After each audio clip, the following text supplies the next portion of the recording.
talking about repacking the net. Now before I do that, you'll see that I've used one of these little laundry hangers, which I find perfect for untangling and repacking the net. What I've done is there's 4 corners, each of the corners has a weight on it.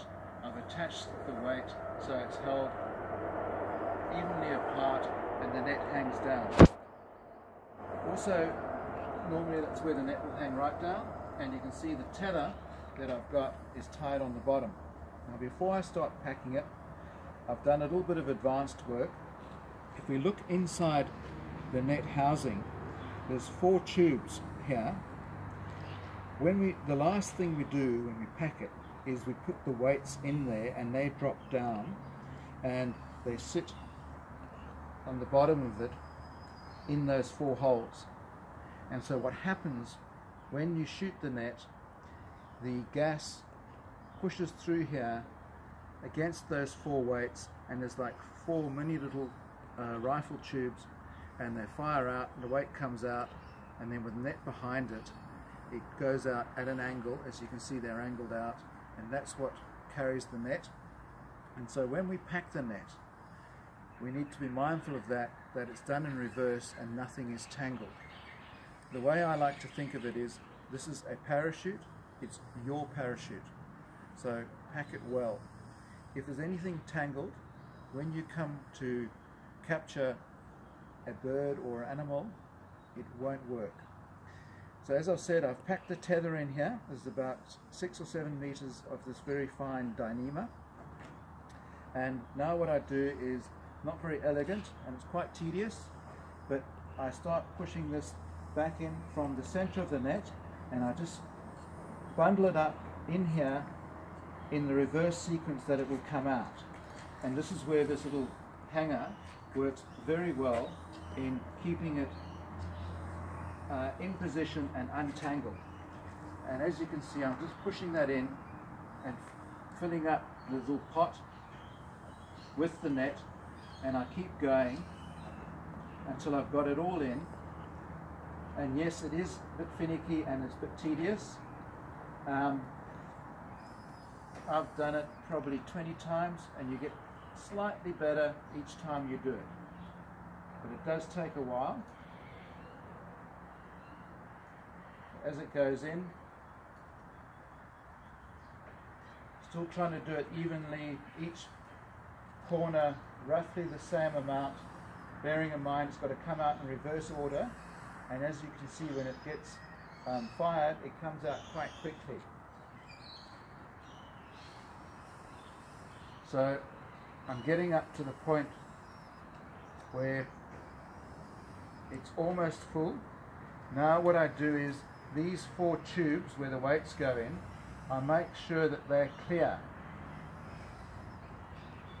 So I'm pushing the net over it where it's spilt over it.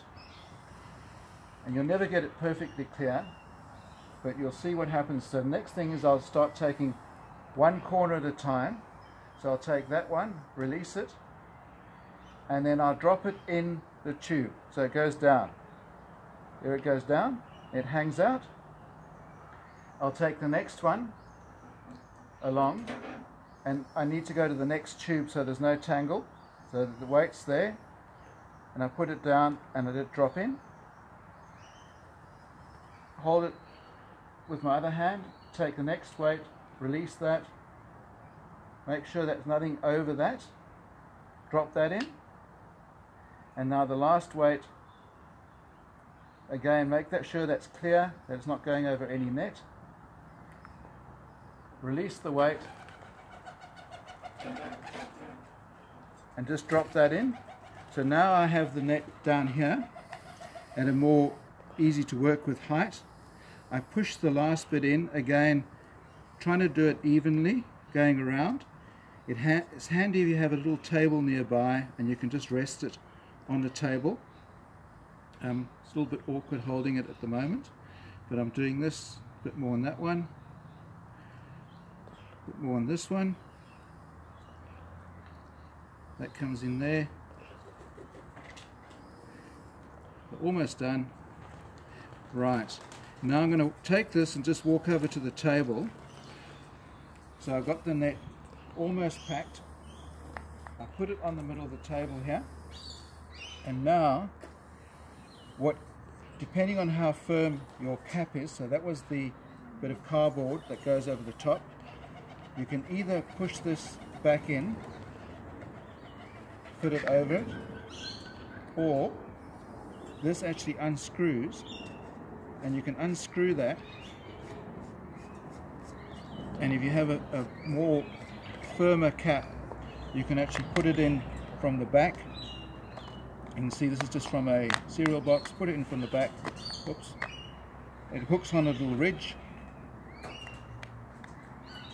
and then you can just again make sure that none of the net is caught in that thread, otherwise it won't fire. We just had a flock of pigeons come to watch the net. So that's clear, and then I can put that, screw that back on.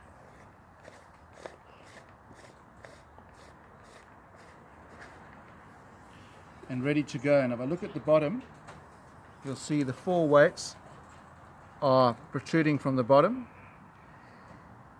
What I find is good is if you try and keep the net in the upright position, so those 4 weights are always pressed hard up against the bottom, so they'll get the most amount of gas to propel them out when you do launch the net.